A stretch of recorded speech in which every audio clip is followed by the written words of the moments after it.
My name is Molly. I'm a pastry chef. My husband Andy and I got married 3 years ago. His family is very famous. They run a group of restaurants that everyone knows. They mainly deal with seasonings which I use daily. I first learned about them when I went to visit my parents-in-law's house for the first time. I was hesitant to marry into such a respectful family. After all, my husband is the eldest son of the family and has been nominated to be the head of the family. In other words, I will be the wife of the head of the family. Perhaps my anxiety was showing, but my husband said to me, "Don't worry, I will protect you no matter what." He said that and held my hand tightly. However, my mother-in-law seemed to have a very different personality from my husband. Raised by my father, I was a disgrace to the family. With my family background status below her own, I was an insignificant person who deserved to be ignored. Even if you have a son, he won't be the next heir. That's what she told me as soon as we met. The first meeting was the worst. But I didn't see my mother-in-law that much, so I've only had a few instances of what you might call marriage bullying. But the turning point came. My cake was chosen for the menu of a restaurant owned by my father-in-law. My mother-in-law was very proud of her cake, but it didn't make it past the first round of review. "I don't care since I didn't put my full effort into it." She said so even though I didn't say anything. I wonder if she thinks she could actually beat me, a pastry chef, if she really tried. But after that, she must have felt very bad about losing to a simple parent woman. Her bullying escalated. She used to visit our house only once a month, but she started visit us frequently and began to make sarcasms and petty complaints. "Molly, there's a hair on the floor. I wonder what kind of discipline you received to be satisfied with this kind of cleaning. I like to see your parents' faces." My mother-in-law started looking for something wrong as soon as she arrived and pointed out loudly, "I did that. If you want to complain, just tell me." My husband responded with a disgusted look on his face. My husband works from home and has been taking the initiative in doing the housework himself because he has time to spare. "Mom, if you look in the mirror, you'll see his parents' face." I wanted to tell her that. "Molly, did you force your husband to do the housework again? I can't believe you put work first and neglect the housework. I didn't cut corners at all, either at work or at home." She would change the subject and attack me. Even when my husband tried to stop her, she would yell until I apologized. I had no choice but to bow to her, and she would smile with satisfaction and walk away. My husband always sighed at my mother-in-law's attitude. "I'm sorry. It's because I put work first." "No, I'm sorry. I'm not reliable. I did think about telling this to her." My husband tried to warn her every time, but my mother-in-law wouldn't listen to him. Probably the only person my mother-in-law listens to is my father-in-law. Well, I just have to put up with my mother-in-law's back sarcasm. If you just let it slide, it will go away in time. But I will soon learn that such naive thinking would not work with my mother-in-law. I never imagined that she would do something like that. It was June. A birthday party was being held through my husband's cousin. A big celebration was planned.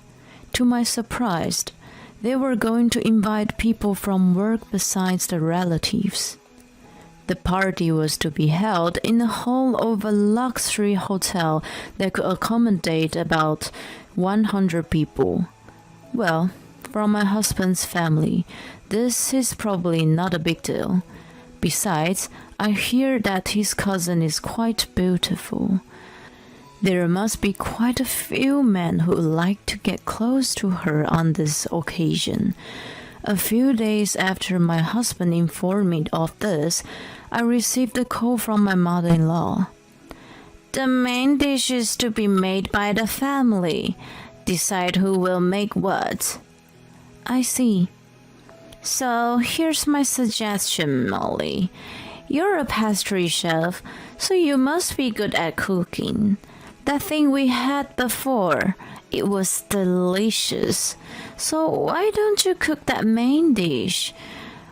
We'll pay for it, so you don't have to worry about the money. The way my mother said it sounded sarcastic, but it's true that I'm good at cooking in general. Well, the best is cakes. And my mother-in-law has never criticized me for cooking. It's the only genre that my mother-in-law never complains about. You know how to bake, so do it right, alright? I won't forgive you if there's any mistake. Before I could respond, my mother-in-law concluded on her own and hung up the phone. I gave up and adjusted my work schedule until the day of the party and started preparing for the cake and the pastry food. Everything went smoothly until the day of the celebration. My mother-in-law must have thought it was very important because she didn't bother me at this time, but I now realize that it was just the silence before the storm. On the day of the birthday party, I received a call from my mother-in-law. The time was 10:30 in the morning. The party starts at 12, so my mother-in-law, who is in charge of the event, must be busy making a final confirmation of the venue. I wondered what she wanted, but ignoring the call was too much trouble, so I decided to answer the phone. Oh, Molly, I checked the food. I can't believe you're going to serve that trash. I'm sorry, but I threw it all away. I couldn't understand what was going on, so I just replied with an indifferent, "Oh, I see." Excuse me, I'm at work right now. I was in the middle of rushing to get some urgent work done in time for the celebration. I didn't have time to listen to my mother-in-law's nonsense. I told you I threw away all your food. We don't have time. We are starting at 12. Get on and cook it over. I don't understand. Could it be that my mother-in-law doesn't know that I switched my responsibilities today? Yes, I had family members take my responsibility except the cake in order to take care of an urgent request. My cake was scheduled to be delivered an hour before the event started, so the cake at the venue, at least, was not prepared by me. Of course, my mother-in-law doesn't know that. So, to harass me, she threw away all the dishes and is trying to make me make them over again. There's no way a big cake can be made in few hours to begin with. I guess she wanted to humiliate me in front of everyone. I had no choice but to tell her everything, because if I didn't, it would cause a lot of trouble for my husband's relatives. Mother, please listen to me carefully. I'm in the kitchen. I've been here since this morning. I've been baking a cake to fill an urgent order. That's why I'm not in charge of the main dishes. The main cake was to be delivered later. I said slowly and gently, as if I was talking to a child. You are lying. How could that be? Finally, realizing what was happening, my mother-in-law began to panic. What are you going to do? We don't have much time left before we start. You have to do something. It's your fault for not telling me, or else I'm going to say that you threw it away. My mother-in-law is talking crazy things, but it will ruin my reputation as a pastry chef if she blurted out that I threw away the food. I had no choice but to leave the urgent work to my staff and rush to the venue. But there was a traffic jam, and it was a little after 11 o'clock when I arrived at the venue. I had called my husband and explained the situation to him, so when he saw me, he came rushing up to me with a pale face. Apparently, the food didn't make it in time. The food was in the waiting room, but the main dish was missing. So I went to the kitchen and there was a sink full of food. And then I walked in. It was like a funeral. Some people were even saying that they had no choice but to cancel the birthday party. My mother-in-law, in dire straits, said, Molly threw it away. Of course she did. As soon as she saw me, she treated me like a culprit. I could see this coming, so I had made a request to my husband. I'm sick and tired of dealing with my mother-in-law. I'm going to put an end to all this today. Molly, what have you done? You're such a terrible person for interrupting someone's celebration. She yelled at me. My husband's relatives who had heard the commotion were all around, and they all turned on me at once, believing what she said. But I didn't throw away the food. I corrected. My mother-in-law was quick to say, Who else but you? How dare you ruin this celebration? I can only think of you, brought up by a single parent. I was at work all morning. I'm sure our staff can attest to it. And you, mother, was the one who called to me that you'd thrown away all the food, wasn't it? I would never say that. That's why single-parent children... I wonder what kind of education we received to put the blame on others. My mother-in-law was a tragic heroine, appealing to everyone around her that she was the victim. My mother-in-law, who had been in the family for more than 20 years, was more trusted by the relatives than me, who has only been a member of the family for a few years. I could feel the report focused on me even more. Well, I guess we should check the security cameras in my store. I'm sure I can prove my alibi. Then it would be clear that my mother-in-law was lying. I was determined to fight back, but I asked Molly to do my work. I went directly to Molly's workplace. The voice was my father-in-law. I asked my husband to call my father-in-law. He is a busy man, so there was a good chance he could refuse. But my father-in-law seemed to agree. My husband is relieved that he succeeded in his mission. Because of my father-in-law's words, the suspicion that had been directed at me began to focus on my mother-in-law. So, Molly, I'd like to hear more about what you said about the phone call earlier. She tasted the food, and because it was like trash, according to her, she just threw everything away. She told me to make it over again. And then I started playing the audio I had secretly recorded. Now, how about this? Do you still believe in her?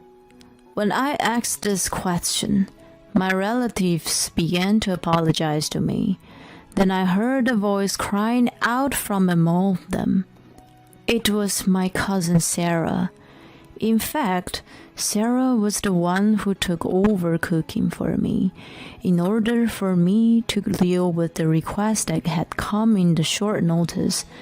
She graciously agreed to cook for me because I seemed to be busy. Sarah and I have always been good friends. I told her how to cook, so I trusted her with the cooking. I never thought this would happen. I can't believe she threw away the food I worked so hard on. And it was just to put blame on Molly? It's so terrible. With tears streaming down her face, she blamed my mother-in-law. Sarah was the star of the party, but she wanted to surprise everyone with her cooking, and I decided to cooperate. Hey, was Sarah's dish that bad? When I was asked to taste it, it was excellent. No, I didn't mean it that way. Don't give me that excuses, you fool. Oh! My father-in-law yelled at her, and she slumped to the floor. My mother-in-law apologized and apologized to my father-in-law, but he wouldn't listen to her. Besides, my mother-in-law has other people to apologize to. Mother, I think you need to apologize to someone else. Even if Sarah's cooking was that bad, it's terrible to throw it away. When I said that, my mother-in-law's face turned angry and she glared at me. She was a fool not to realize that rebellion is futile. I threw it away because I thought it was your food. I didn't want a single-parent woman like you cooking because I thought it was disgusting and despicable. It would be a disgrace to serve such food to everyone, so I kindly threw it away. You should be grateful. My mother-in-law was spitting and screaming at me. While astonished at what she said, it was my husband's aunt who raised her voice. Annie, a single parent is despicable, huh? You know I'm divorced. And did you forget that father was raised by a single parent? My mother-in-law was frightened by the cold look in her eyes, as if she was looking at a bug. Before she knew it, her relatives were looking at her in the same way. Oh no, you're a single parent of the highest rank. Molly is from a single parent of the lowest rank. That's why she's despicable. Just like cows, there were different ranks of single parents apparently. I didn't know that. Stop talking, yelled by my father-in-law. My mother-in-law shivered and sat down on the cold floor of the kitchen. I heard it was a celebration, but what in the world is going on? Suddenly, a voice called out, and I turned to see a dignified old man. He is my husband's grandfather and the current head of the family. I don't know what's going on, but I can't forgive her for throwing away the food. The current head of the family stares at my mother-in-law. It's beneath a person to disrespect food. When I was a child, I was often told to respect food. Just as there is a salt in every grain of rice, there is a salt in every dish. Not only of the food itself, but also of the cook. In other words, you have thrown away the salt. There is no one else in my family who would be so ungrateful, is there? He asked my father-in-law. Of course not. We don't need such an ungrateful person in our family. I'm divorcing her tomorrow. Satisfied with my father-in-law's answer, the head of the family left. The word of the head of the family is absolute. There was no one here who did not understand the weight of these words, and my mother-in-law, who was so proud to be the next head of the family, understood more than anyone else the strength of the head of the family's authority. She must have understood that no matter what she said, it would never be overturned. She went around apologizing to all the relatives for the fact that she ruined the celebration, and for throwing away the dish while her family was involved in the restaurant business. Apparently, some of the relatives also had been victims by my mother-in-law's sarcasms, and they shouted at her for abuse. Well. As for the division of property, they agreed to provide a small amount of money for her. Mother-in-law was evicted from the house and had to live in the shabby apartment. Now she works part-time, and her boss, who is younger than her, gets mad at her every day.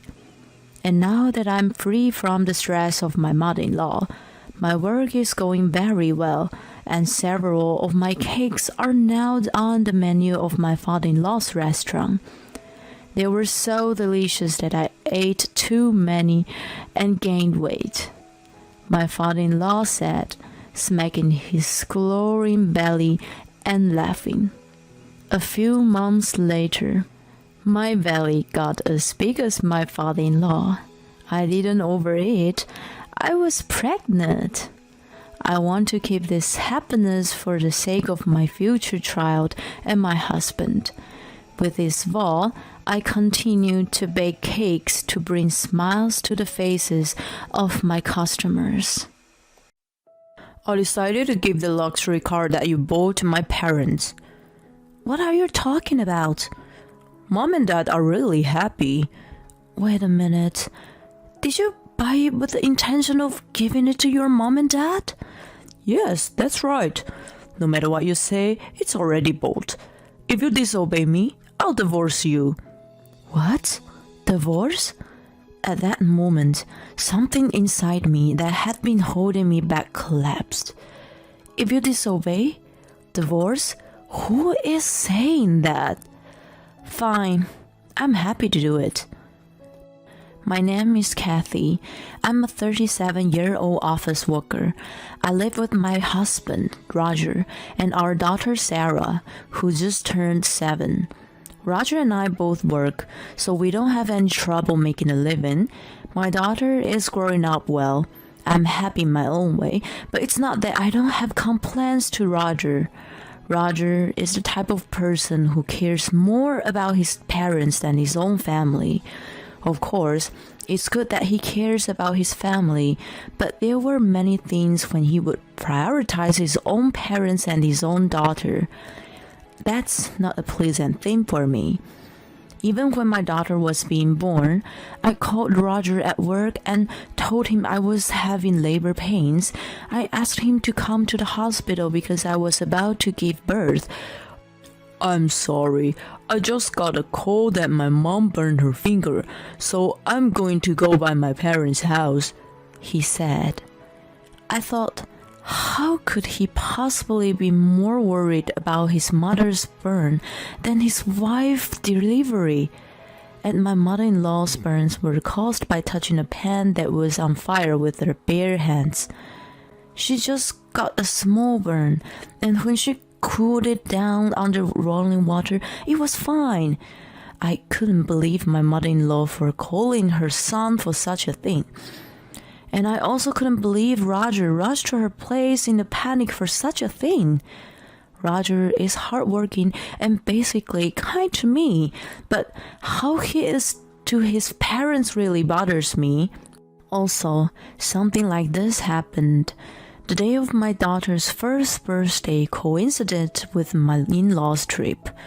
The in-laws had asked him to drive the car, so Roger's first priority was to drive them. And he didn't even celebrate our daughter's birthday together coming back home. but he stayed at a hotel with his parents because they could get an extra room at the inn.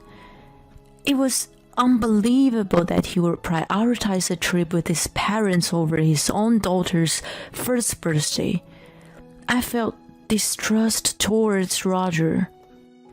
After that, this kind of thing happened often, but I couldn't easily divorce him. I still loved Roger, and I didn't think it was right to deprive my daughter of her father so easily. And it's not that he doesn't care about his daughter, he was not indifferent to his daughter. So I had faith that he would eventually prioritize our daughter. But from the time she was born until this year, he has never celebrated our daughter's birthday with me. She is now 7 years old. He seems to think that her birthday should be celebrated with just the two of us. I tried not to make her feel lonely. I thought about inviting my in-laws to celebrate her birthday with me once, but my in-laws refused, saying it would be too much of a hassle to come over.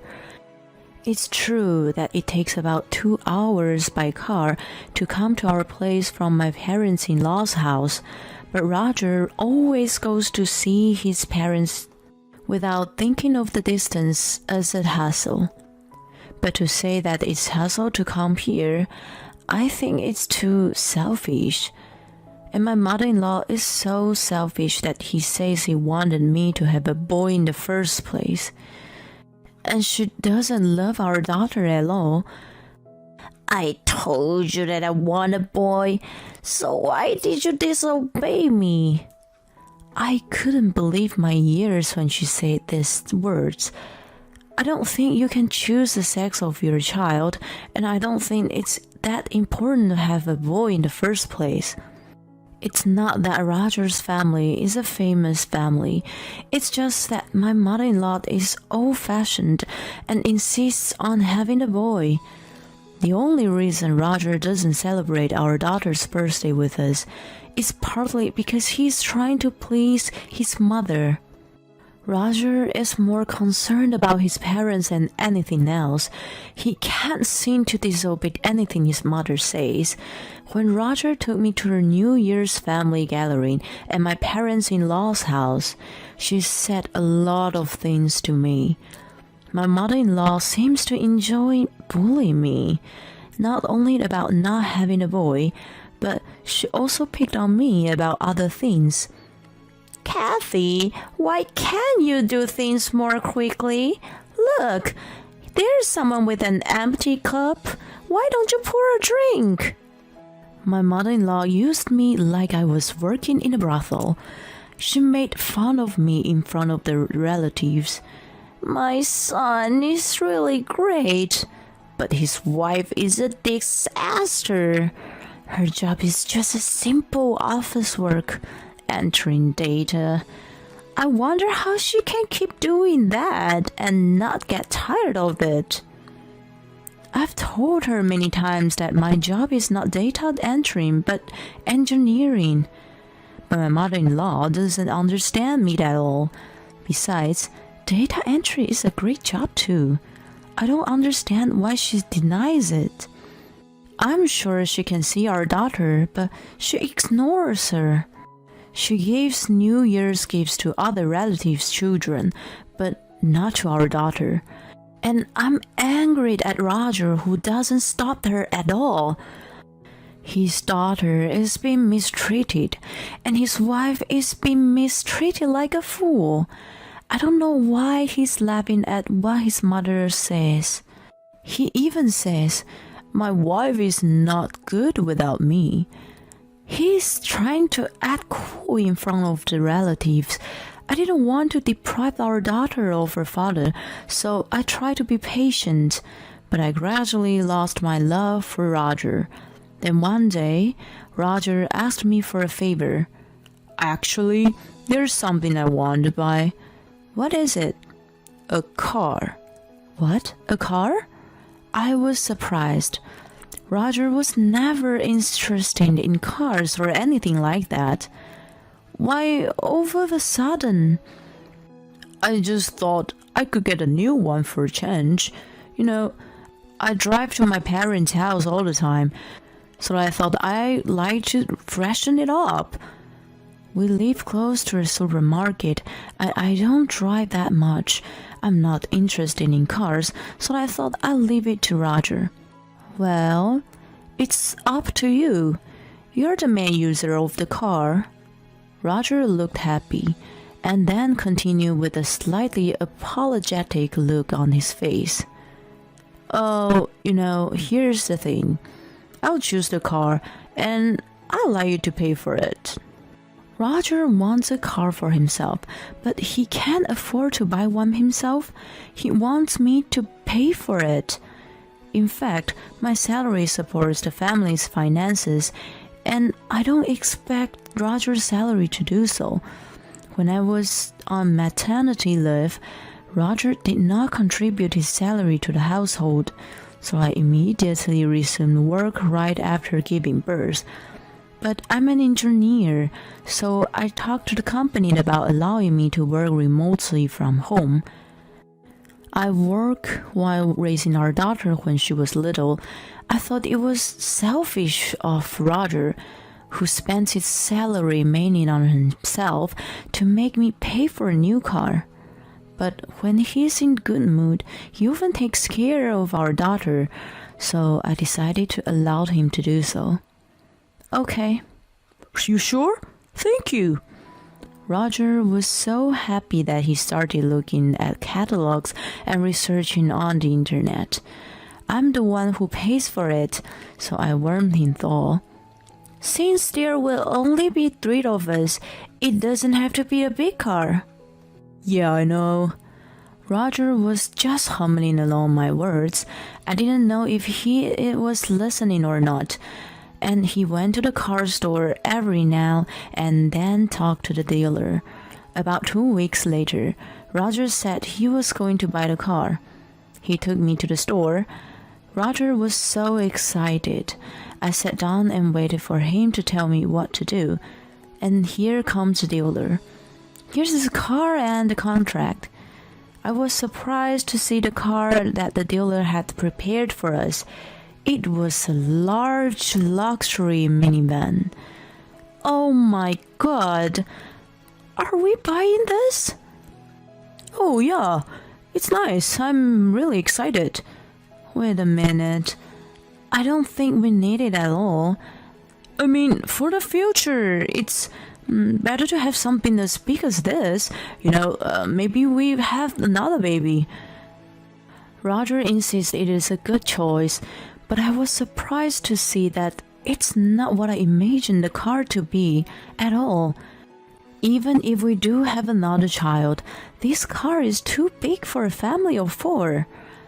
Are we really going to buy this car? I said again and again, and he looked frustrated. Why do you keep saying the same thing over and over? You're making the dealer feel uncomfortable. You're the one who said leave it to me. I did, but then what's the problem? It's settled. Roger signed the contract. Then the dealer explained the price. I was surprised to hear the price. I can't pay this one lump sum. You have to get a loan or something. What the heck? Fine, I guess I don't have a choice. Roger insisted on signing the contract in his own name, so we took out a loan. From now on, I would put the money into Roger's account and make the payments on the car loan. We bought the car in this way. Later, the car arrived at our house. Whoa, it's so cool! Roger was so excited when he saw the car. I thought, well, if he's happy with it, why not? Then something unexpected happened. It happened on the weekend. Roger had a car keys, so I asked him if he was going somewhere. Oh, where are we going? To my mom and dad's. All right. He's leaving our daughter behind to visit his parents again. You're going in that car, aren't you? And then Roger happily says something I didn't expect. Yes, that's right. I've decided to give the luxury car you bought to my parents as a present. What are you talking about? Mom and Dad are really happy with it. Of course I'm going to drive it in every time we go out. Wait a minute. You bought it as a gift for your mom and dad at the first place. Yes, I did. You're kidding, right? You said you wanted it, so I agreed to buy it. That's why. I knew if I told you from the start that I was buying it for my parents, you'd never allowed it. Of course not. It's crazy that you would put your own parents first to the extent. No matter what you say, I already bought it. It's in my name, and I get to do it with what I want. If you disobey me, I'll divorce you. Divorce? At that moment, something inside me that had been holding me back collapsed. I had my complaints toward Roger, but my rational mind was telling me not to get divorced because of our daughter. And even though Roger puts his own parents first, I thought he also cared about his own family, me and our daughter. But he could easily cut us out of his life for his parents. How is that possible? Divorce? If I disobey? Who the hell does he think he is? I'll show him that he's the one in trouble. Fine. Let's have the divorce. What? I don't want you around anymore. Go back to your mother and father, Mama's boy. I tried to provoke him. And just as I had planned, Roger's face turned red and he became angry. What? You're making fun of me, aren't you? Fine, then let's get a divorce right now. I'll go get the divorce papers. Roger sniffed and went to the city office. While he was there, I started packing my stuff. I called my parents, explained the situation, and asked them to pick me up. I told my daughter to pack her things too. Meanwhile, Roger came back. I've got it. Sign it quickly. Roger had filled out a form at the city office, and it was signed in a very dark handwriting that looked like it was written out of an anger. I signed my part without hesitation. Well, I'll file it. So why don't you just go? I'm going even if you don't tell me to. You are really such a terrible wife, you know that? Roger led with his footsteps making loud noises. Why did I stay married to such a person for so long? If I had to do this, I should have left him sooner. But it's no use regretting it. I'm grateful that I was able to leave him, and from now on, I will do my best as a single mother. A few minutes after Roger left, my parents arrived. We cooperated and finished packing our belongings. We loaded them into my parents' car and went home. In the meantime, I filed the divorce papers and my divorce from Roger was finalized.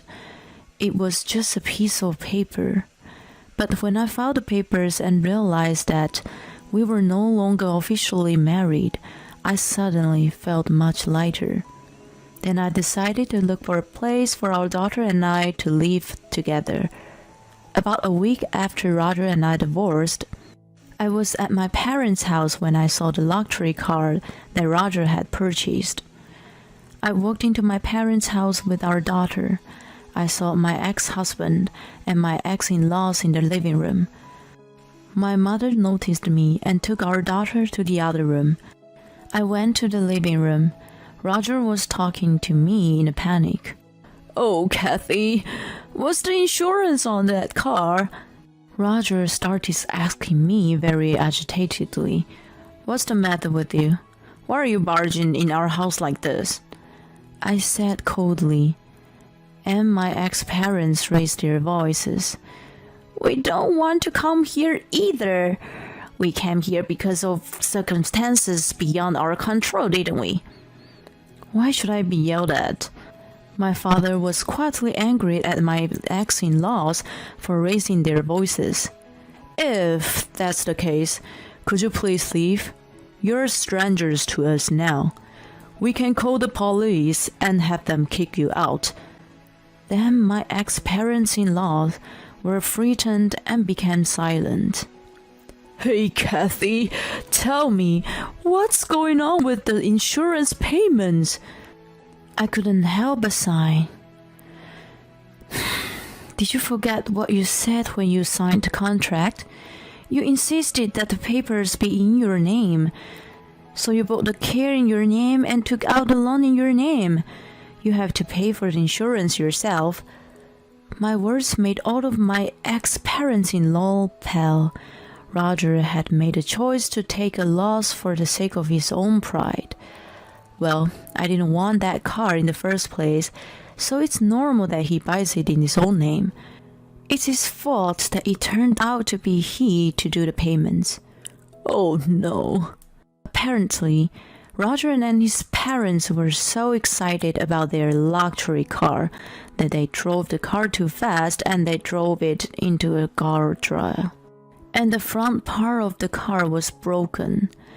Come to think of it, when I came home, it was parked so that I couldn't see the front side of the car.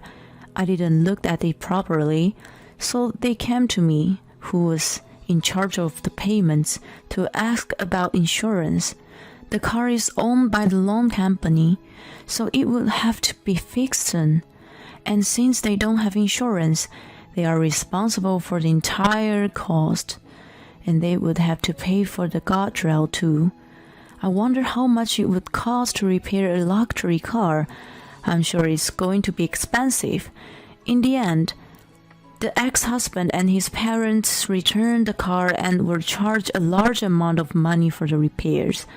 After that, I received a lot of emails from Roger asking me to get back together with him. One of the messages said that they couldn't afford to pay their rent and utility bills. He moved back to his parents because of that. However, it seems that Roger's parents were really hard on my ex who was driving the car. Now he doesn't want to stay at home because of their attitude. But he can't live alone because he has a lot of debt. Roger is still insisting that he wants to see our daughter after all this time. I think that's too selfish, and I'm not going to allow it. I keep ignoring his emails. Of course, I didn't tell him about the new house that I and our daughter live in. The only thing I was worried about was whether our daughter would miss him. However, to my surprise, she doesn't seem to mind at all and seems to be enjoying her life. I will continue to work hard to protect our daughter's life. I don't think you should put your own parents before your own daughter. And while having your wife pay and giving the car as a gift to your parents, that's quite impossible. Well, he destroyed himself, so he really deserved it. I hope Kathy and her daughter have a happy life together. Thank you for watching to the end. Please subscribe to our channel if you like. See you in the next video.